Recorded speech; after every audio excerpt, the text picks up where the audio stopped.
to another MOWTalk. This morning, I woke up very early, troubled in my spirit. I was like, what is going on? Yesterday, I recognized some things that were happening in the spirit realm, and 2 days ago, it began.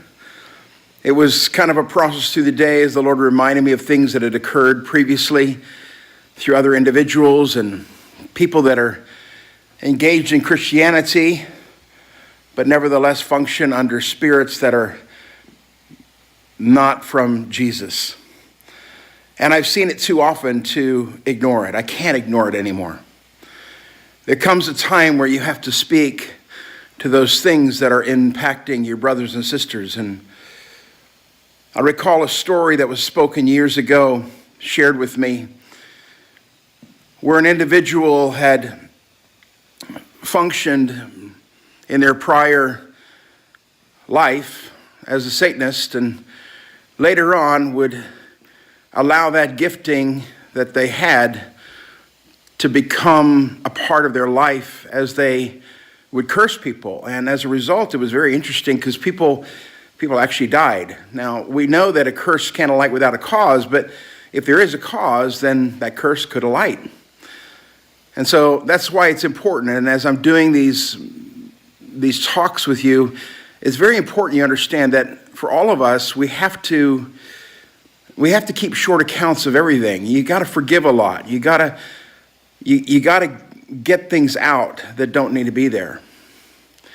And so in this particular case, there was great sorrow and grief because this person who had been functioning before they met the Lord in satanic realms now was releasing that same satanic realm into believers' lives. They were considered safe because they had functioned in ministry for a number of years. They were seen as in the Christian community as those who were godly, and in some cases they actually they were parts of conferences that were very important. It was very hard. And I remember a friend of mine weeping as he discussed what had happened to one of his dear friends as a result of a person who had leveled an accusation or curse upon somebody. As I was wrestling with that, I began realizing that there were situations that had been a part of my own life that were pretty dramatic and that directly involved satanic attack against me. I remember Bob Jones saying, you deal with witchcraft coming at you greater than I can handle. And I remember when that happened, I was like, what does that mean? And he just said, just keep going, son, don't stop. So as I began realizing that these things they're real in my life. I'm called to break through. I'm called to spearhead things. I'm called to be a pioneer, and it's not necessarily easy being a pioneer. You face the beasts first, and you have to deal with those things. And I want to talk to you today about a company that I believe God is raising up in this hour. It's called the Daniel 222 Company. It's another 222. Some of you are familiar with the 222 that goes along with Isaiah 22, which is the key of David, and that's another subject another day. But today I want to talk to you a little bit about the Daniel Company. Because this is the company that will be shrewder and more wise than those who are walking in aspects where the enemy wants to destroy lives. And so I want to just touch on it. And the reason I want to touch on it is because there was something very powerful that happened to me. I shared this with you yesterday, but there was something very powerful that came, and I realized it was a ploy. It was something that was more significant than what I was seeing. And as I began recognizing it, one of the things that happens, and I've communicated this very often, is that when things begin manifesting, it's because they're coming out. Because, when demons manifest in people's lives, it is because they're being delivered, they're being freed. And that's why you don't stop. You don't run from those things, because then they may not be freed. You have to bring them fully into freedom. And what is even happening, not just nationally, but worldwide, in the exposure of so many things that are happening, you need to understand that what is happening is that the demonic has been brought to such a level that they're coming out. They're exposing themselves. They're being shock and awe, and hopefully to them, believers will run in fear. But we won't run in fear. Paul says, but we are not those who shrink back, but we are those who press forward. And so I really believe that we're stepping into an hour that is very, very critical. As I began processing and praying through some things yesterday, I began realizing that I was actually seeing something legitimate, something that came on my life about 25 years ago, very powerfully, that was a negative. And, many more years before that, I had been met by the enemy who said, I'm going to kill you. And I remember my pastor friend saying, well, of course he's going to kill you. He wants to kill all of us. And you can let him if you want to, but you don't have to let him. And I remember that at that point in time, I was a young man, and I just said, no, I'm not going to let him. And I began realizing that God has a higher call on my life. That basically there is no weapon that is formed that can prosper. You can't let things like that prosper in your life. And you have to believe that. And, faith comes by hearing, and hearing is what releases obedience in your life. And as a result, you function based upon what he has spoken, not based upon your emotional condition at that moment.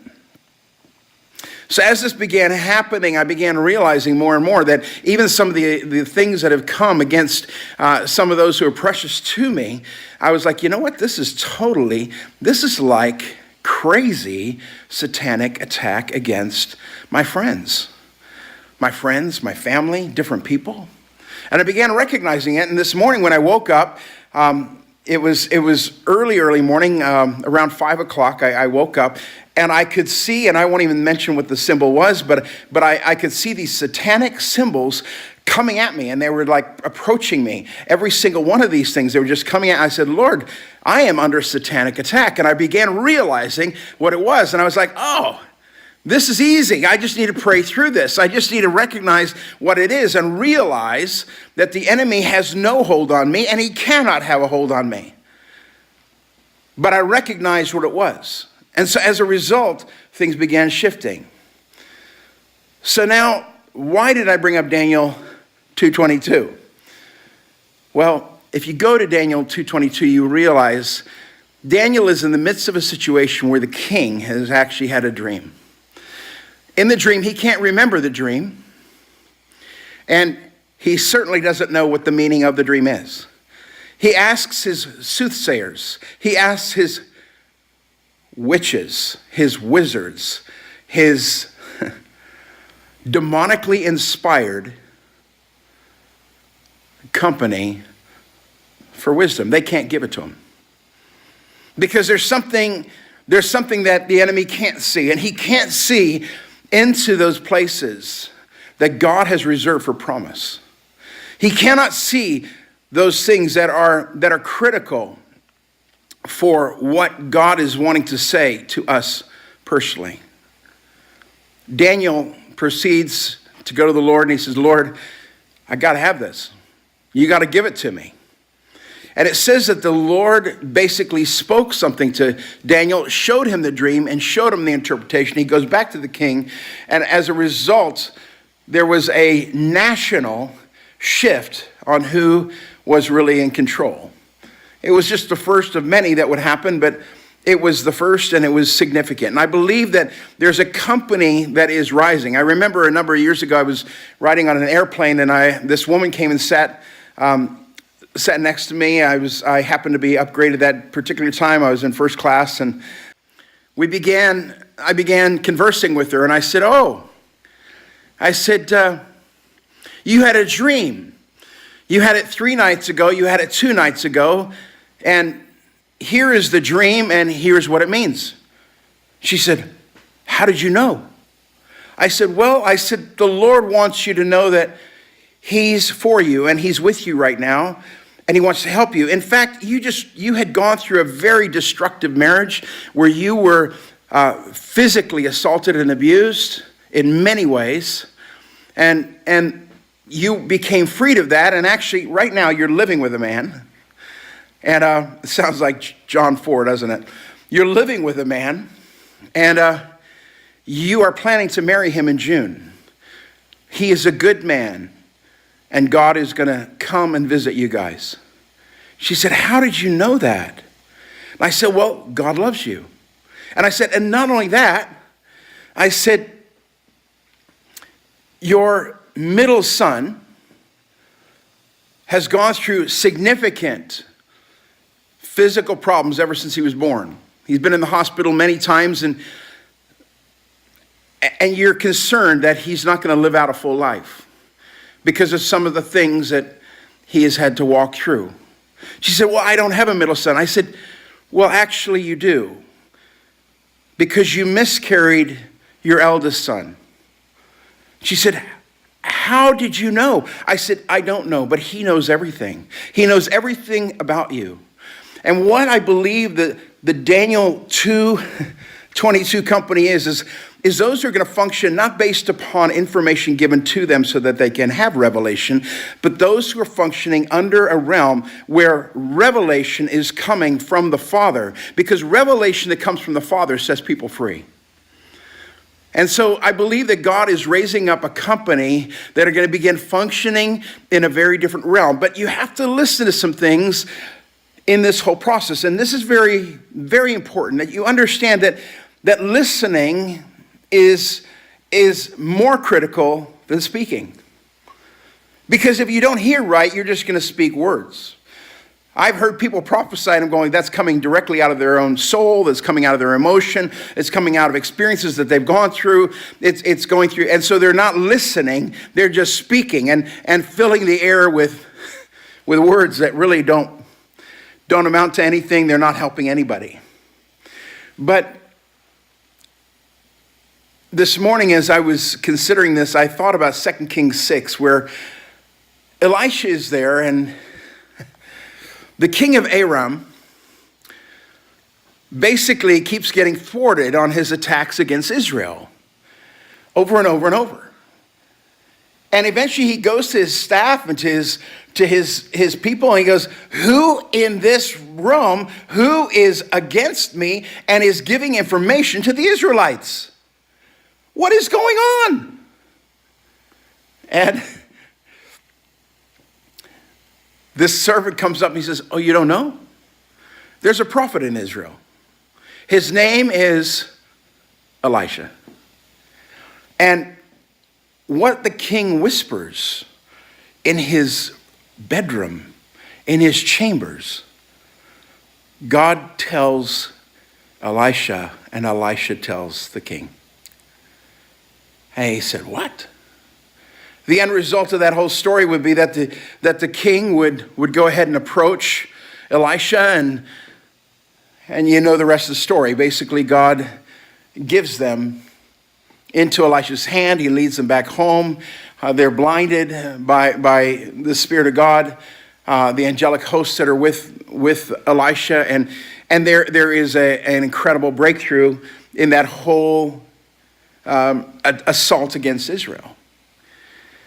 Well, there are areas in 1 Kings 19, we read about how where Elijah was up on that at the cleft, and where he saw the earthquake, he saw the wind, he saw the fire, and in each occasion, and it's very important. I mean, we're walking through some things on the earth right now filled with earthquakes and wind, hurricanes, tornadoes, those kinds of things. Fires that went all over, not just on the West Coast, but here on the East Coast, just things that have happened in other nations, just powerful events. And sometimes we look at those events and we say, oh, this is God. And in each of those occasions with Elijah, It wasn't God. He said God was not in it. He wasn't in the earthquake, wasn't in the fire, wasn't in the wind. But what happened was there was a still small voice. There was a whisper, if you will. There was something that was whispering. And you got to learn to listen to the whispers. Because if you don't listen to the whispers, you're going to miss actually what God is saying. It was in the whispers that God would give direction to Elijah. It was in the whisper that God would speak what actually had to occur in the life of Elijah and for the nation of Israel. It was in the whisper. You got to listen to the whisper. Sometimes we want to hear the loud. We want to hear the big boom and all the fanfare and everything. And that's a word from God because it was so powerfully released. But in fact, you got to listen to the internal audible voice of God. The internal whisper, the whisper that comes and goes, and you go, whoa. That's what happened to me last night. When I began realizing, I was listening to the whispers, like, Lord, what are you showing me? What was going on? And he said, Danny, are you listening? And this morning when he woke me up, I began realizing I'm hearing the whispers. These are the whispers. This is the strategy of God. God has given me strategy right now for what is about to come and what is coming. You got to listen to the whispers. It is in the whispers you find out that your lover speaks. You need to know that when the whisper comes, it is God Almighty who's looking at you and saying, hey friend, I've got something for you. Will you listen? Can you quiet yourself enough to listen? Stop chasing. Stop chasing for words. Stop chasing for the great and the mighty. I'm going to release something to you in the whisper. In the early morning, in the late night, through the day, listen to the whisper. Because when you hear the whisper, there's breakthrough. When you hear the whisper, there's going to be a release on people's lives. When you hear the whisper, God's going to speak to you their dreams. He's going to show you their visions. He's going to show you their life. He's going to cause you to function as Daniel functioned, not needing any information from anybody in order to move by the Spirit of God.